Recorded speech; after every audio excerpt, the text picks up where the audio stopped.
अगला ग्रंथ वशिष्ठ संहिता है। अगला ग्रंथ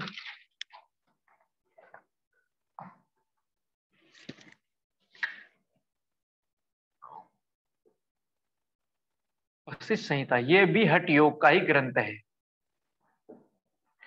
योग कांड भी कहते हैं। योग वशिष्ठ भिन्न है और वशिष्ठ संहिता भिन्न है, इसको स्मरण रखना। योग वशिष्ठ का वर्णन दूसरे अध्याय में किया गया है जो अद्वैत वेदांत का ग्रंथ है, और वशिष्ठ संहिता 5वां अध्याय नेट के, और ये हठ योग का ग्रंथ है। ये हठ योग का ग्रंथ है। इसमें कुल 6 अध्याय है। इसमें कुल 6 अध्याय हैं और वशिष्ठ मुनि और उनके पुत्र शक्ति के मध्य संवाद है।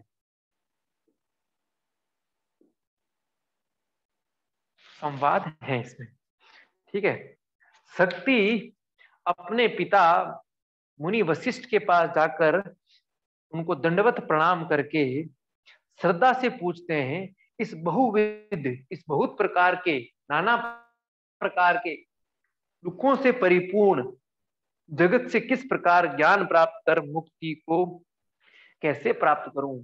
योग बीज में जो प्रश्न माता पार्वती करती है, वही प्रश्न लगभग उसी के समान शक्ति अपने पिता वशिष्ठ जी से करते हैं। क्या बोलते हैं कि दुखों से परिपूर्ण संसार से किस प्रकार ज्ञान प्राप्त कर मुक्ति को प्राप्त करूं।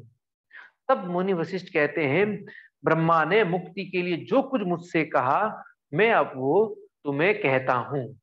ब्रह्मा ने मुक्ति के बारे में जो कुछ मुझे ज्ञान दिया वो शुरू करते वशिष्ठ जी कहते हैं, कर्म के 2 मार्ग हैं। कर्म के 2 मार्ग हैं। तो बोल रहे हैं वेदों में जीव मात्र के लिए 2 मार्गों का वर्णन किया है, एक प्रवर्तक मार्ग, दूसरा निर्वर्तक मार्ग। प्रवृत्ति और निवृत्ति अपने यहाँ 2 ही हैं, प्रवृत्ति और निवृत्ति, प्रेय और श्रेय, ठीक है। तो प्रवर्तक अर्थात संसार में वर्ण आश्रमों के लिए काम संकल्प पूर्वक किए गए कर्म की प्रवृत्ति का कारण होने से निश्चय ही प्रवर्तक। जो कुछ हम जीवन यापन के लिए वर्ण आश्रम के अनुरूप, 4 आश्रम 4 वर्ण, ब्राह्मण क्षत्रिय वैश्य शूद्र, ब्रह्मचर्य गृहस्थ वानप्रस्थ संन्यास, इन आश्रमों के अनुरूप, इन वर्णों के अनुरूप जो जो कर्मों में प्रेरित होते हैं, कर्म करते रहते हैं, वे प्रवर्तक कर्म कहलाते हैं। वे प्रवर्तक कर्म कहलाते हैं। अर्थात काम्य, कामना पूर्ति के लिए जो कुछ हम करते हैं, जो कुछ करते हैं, जो कुछ जगत में हम व्यापार करते हैं, वो सारे के सारे प्रवर्तक, अभी हम अध्ययन कर रहे हैं क्या है, प्रवर्तक कर्म। दूसरा है निर्वर्तक कर्म, सभी कामनाओं से रहित ज्ञान युक्त कर्म अनुष्ठान आवागमन से मुक्ति दिलाने वाला होने कारण निर्वर्तक मार्ग कहा गया है। ये मुक्ति का मार्ग है, ये मुक्ति का मार्ग निर्वर्तक मार्ग है, निर्वर्तक कर्म मार्ग है। इसमें इन सब कामनाओं से मुक्ति, यहाँ वैराग्य आ जाता है। ये निवृत्ति मार्ग है, श्रेय मार्ग है, ये श्रेय मार्ग है, ब्रह्म को प्राप्त करने का, मुक्ति प्राप्त करने, कैवल्य प्राप्त करने का मार्ग है। और ये कामना पूर्ति का। तो ये निर्वर्तक भी 2 प्रकार का है, निर्वर्तक भी 2 प्रकार का है, बाह्य निर्वर्तक और आभ्यंतर निर्वर्तक। बाह्य और आभ्यंतर।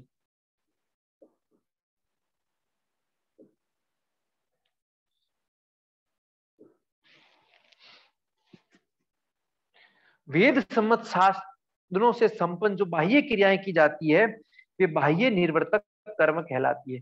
वेद सम्मत जो कुछ अनुष्ठान, जो कुछ साधनाएं की जाती है, वे बाह्य निर्वर्तक है, बाह्य निर्वर्तक है। जैसे ध्यान इत्यादि, प्राणायाम इत्यादि, योग अभ्यास इत्यादि, यज्ञ इत्यादि, ये सब के सब निर्वर्तक बाह्य निर्वर्तक कर्म मार्ग है। कौन सा? बाह्य निर्वर्तक। और आभ्यंतर क्या है? आत्मा में बुद्धि द्वारा मानसिक रूप से वेदोक्त क्रिया का पालन कर आभ्यंतर निर्वर्तक, जो बाह्य क्रियाएं नहीं की, केवल परमात्मा का स्मरण, ईश्वर प्रणिधान, ध्यान, समाधि, ईश्वर प्रणिधान, ये सब आभ्यंतर निर्वर्तक है। ये सब आभ्यंतर, आत्मा में बुद्धि को लगाकर। अब आगे ये ग्रंथ कहते हैं, वशिष्ठ मुनि अपने पुत्र शक्ति को तो बोले, मुक्ति के लिए वर्ण आश्रम युक्त कर्म अनुष्ठान करना चाहिए। व्यक्ति जिस वर्ण का है, जिस आश्रम में है, उसी अनुरूप उसका कर्म का अनुष्ठान। अभी हम ब्रह्मचर्य हैं तो हमें अध्ययन करना चाहिए, ज्ञान अर्जन करना चाहिए। यदि गृहस्थ में है तो धन अर्जन करना, संतान उत्पादन करना, समाज का पालन करना इत्यादि कार्य हैं। वर्ण में क्षत्रिय है तो रक्षा करने का काम है, ब्राह्मण है अध्ययन अध्यापन का काम है, दूसरा चिकित्सा का काम है इत्यादि। वैश्य है तो व्यापार करने का है, शूद्र है तो नौकरी करने का है, शूद्र है तो नौकरी करने का है। इस प्रकार ये बोल रहे हैं कि यदि मुक्ति चाहिए तो वर्ण और आश्रम युक्त कर्मों का अनुष्ठान करना चाहिए। अब ज्ञान का स्वरूप का वर्णन, ज्ञान क्या है, कैसा है, इसका वर्णन इसमें है। तो बोल रहे हैं, ज्ञानम योगात्मक विद्धि योग तिष्ठति, ज्ञान को योग का स्वरूप समझो, जो आत्मा की ओर ले जाता है। तो ज्ञान यहाँ योग का स्वरूप है, ज्ञान ही योग है और ज्ञान आत्मा की ओर ले जाता है।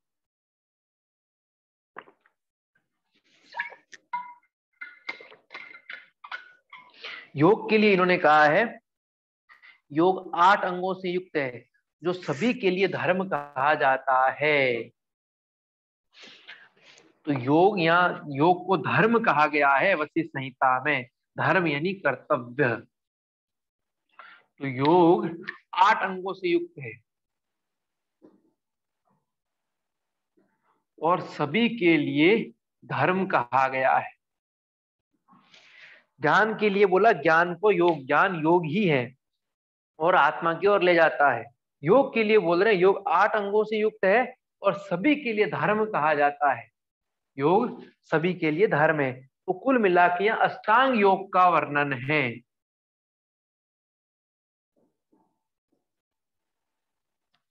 अष्टांग योग का जैसे कैसे भी अष्टांग योग रूप में हठ रत्नावली में भी वर्णन है, अब वशिष्ठ संहिता में भी वर्णन आया है, सिद्ध सिद्धांत में भी आएगा। तो हठ योगी ग्रंथों के 3 ग्रंथों में अष्टांग योग का वर्णन है। ठीक है, चतुरंग का वर्णन 2 में है, षडंग 1, सप्तांग 1, तो 2, तो 4, 3, 7।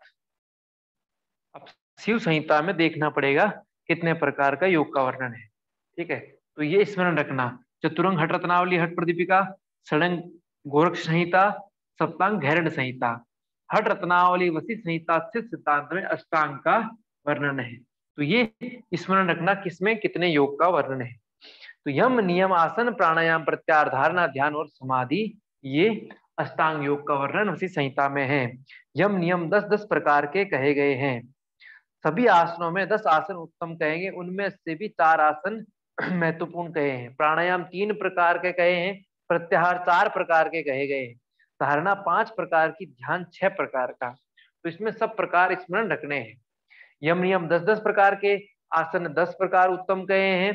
तो सभी आसनों में 10 आसन उन्होंने उत्तम माने हैं, 10 यम नियम के समान। फिर 3 प्रकार के प्राणायाम और 4 प्रकार के प्रत्याहार, 5 प्रकार की धारणा, 6 प्रकार के ध्यान, सब उत्तरोत्तर बढ़ा है, 3, 4, 5, 6।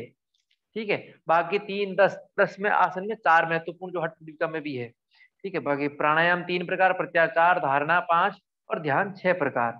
अब इसमें यम, तो यम 10 यम है, अहिंसा, सत्य, अस्तेय, ब्रह्मचर्य, धृति, क्षमा, दया, आर्जव, मिता और शौच।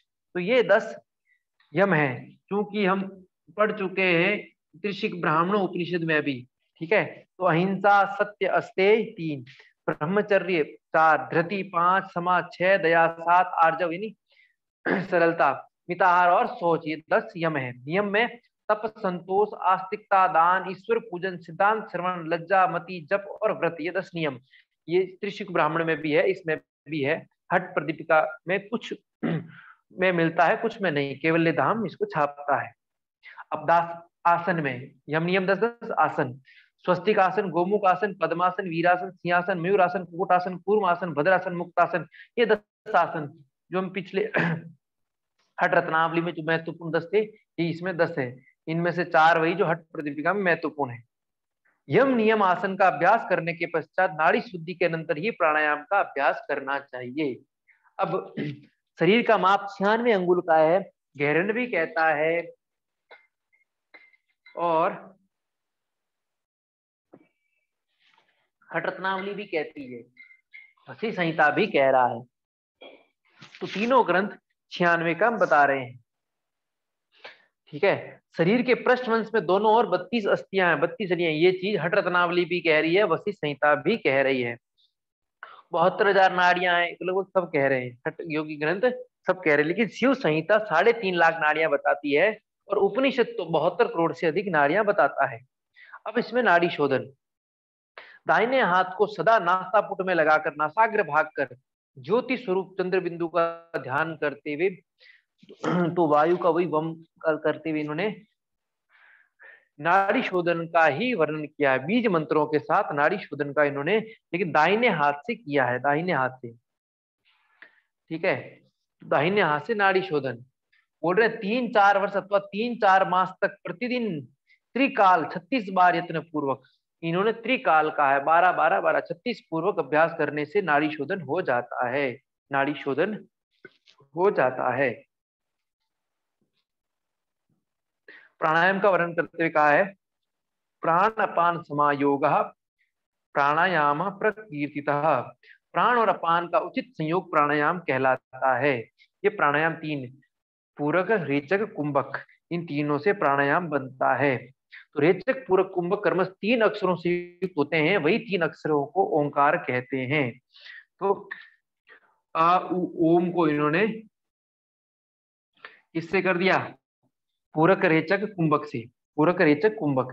तो आ सृजन करने वाला उ, धारण करने वाला माँ, सहार करने वाला, सेम पिच है, वही इन्होंने बोला है। सृजन, धारण और सहार। अब अकार, उकार, मकार का साधना का, ध्यान का इन्होंने वर्णन किया। अकार को बोला लाल वर्ण वाली 16 वर्ष की दंड धारण की हुई सती बाला हंस वाहिनी गायत्री है। अकार कौन है? लाल वर्ण 16 वर्ष की दंड धारण की हुई सती बाला हंस वाहिनी गायत्री है। उकार के लिए बोल रहे हैं शुक्ल वर्ण वाली 30 वर्षीय युवती चक्रधारिणी देवता है। मकार के लिए बोलते हैं मकार स्वरूप वाली त्रिलोचना शुक्लांगी शूलहस्ता वृषभ वाहिनी वृद्धा सावित्री देवी कही गई है। ये सावित्री, सरस्वती, माहेश्वरी और पश्चिमा नाम से भी जानी जाती है। अ उमा, ये 3 अक्षर ही 3 कारण कहे गए हैं। इन तीनों के मूल कारण और सभी के कारण प्रकाश स्वरूप ब्रह्म है। ये 3 मूल कारण, इनके भी मूल कारण कौन है? ब्रह्म है। मूल कौन है? ब्रह्म है। इस प्रकार प्राणायाम का वर्णन इन्होंने नाड़ी शोधन के रूप में किया है। और अ उ मा तो 3 अक्षरों से युक्त है।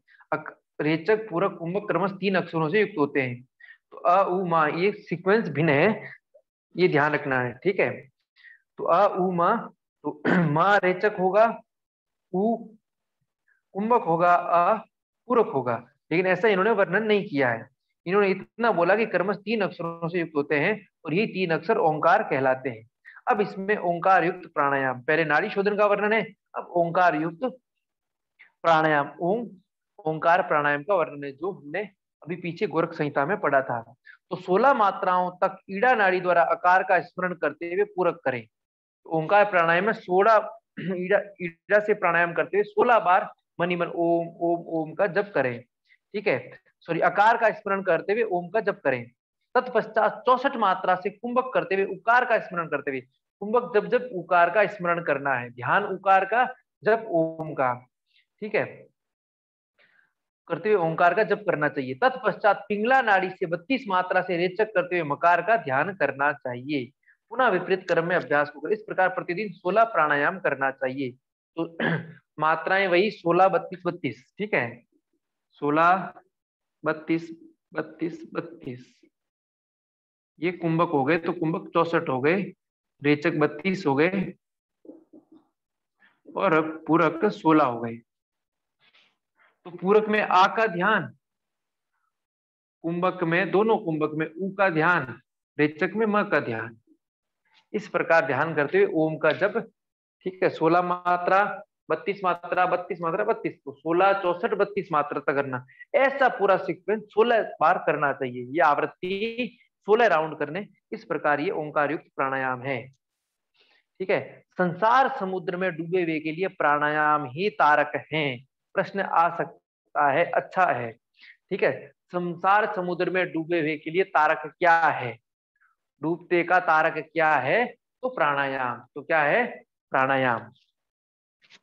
फिर आगे बोल रहे हैं, केवल कुंभक की प्राप्ति ना हो तब तक सहित कुंभक का अभ्यास करना चाहिए।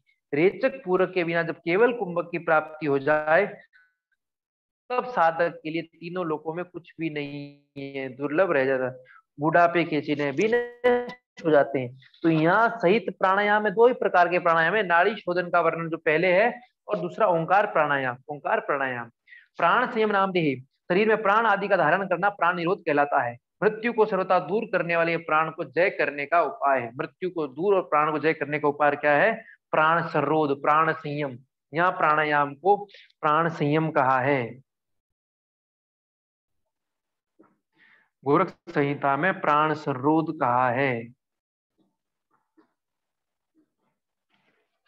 ठीक है, अब प्राण जय के उपाय। तो प्राण जय के विभिन्न उपायों का यहाँ वर्णन किया है। प्राण को कैसे, प्राण को जय करने से और मृत्यु को दूर करने का उपाय प्राणायाम है। तो प्राण जय के और उपाय बताते हैं। पूरक किए हुए प्राण को अंगूठे, नाभि और नासाग्र में धारण करना प्राण जय होता है।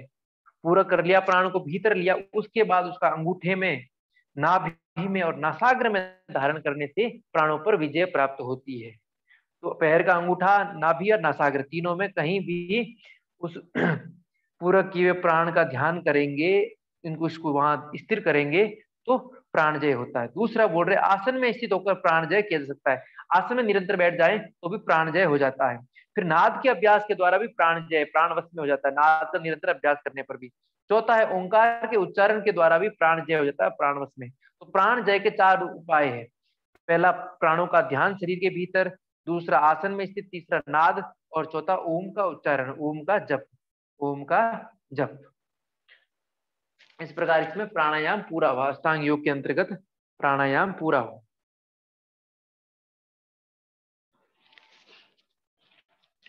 तो यम नियम 10-10, आसन में 10 बता दिया। प्राणायाम में प्राण स्रोत के रूप में इन्होंने 2 ही प्रकार का बताया है। वैसे तो प्राणायाम 3 प्रकार का कहा है, लेकिन नाड़ी शोधन इन्होंने पहले वर्णन किया आसन के बाद, और फिर केवल ओंकार प्राणायाम का ही 3 प्रकार में यहाँ पूरक, रेचक, कुंभक है। ठीक है, नाड़ी शोधन चूंकि पहले वर्णन, ओंकार अलग वर्णन है। वैसे तो ओंकार का एक का ही वर्णन किया है, लेकिन वो 3 रूप में पूरक, रेचक, कुंभक के रूप में ही है। फिर प्राण जय के 4 उपाय, प्राण जय के 4 उपाय।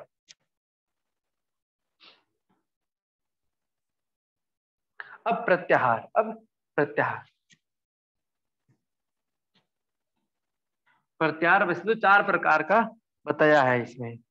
ठीक है, पहले, अब बाद में अलग अलग बता रहे हैं।